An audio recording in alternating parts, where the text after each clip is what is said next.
Today we are going to discuss on the topic truss. Okay, there are two types of truss. Okay, then we are solving the two methods, a section method and joint method.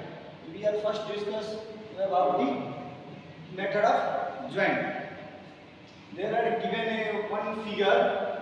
These are truss, and also we are solving. First truss we are analysis the forces each and every member. Suppose how much member, that is A and B is a one member, and A and F is a one member, and there are different joint.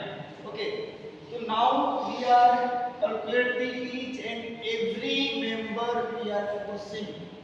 Okay, each and every member, and we are calculate the forces each and every member. First of all, we are starting the joint A. Each and every joint we are finding all moment. First we are, and also considering the equilibrium condition. There are fx, we have summation of fx, summation of fy, and summation of m. Okay, then first we are calculate the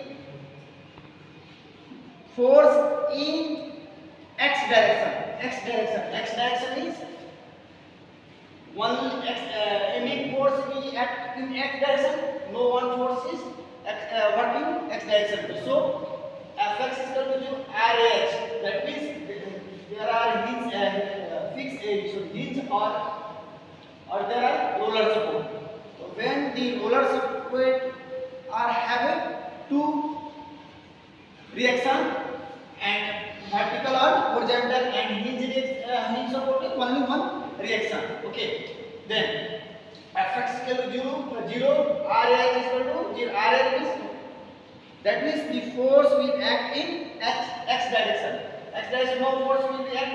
So now we are consider the moment of A and B, and also find the force is acting on the upward direction.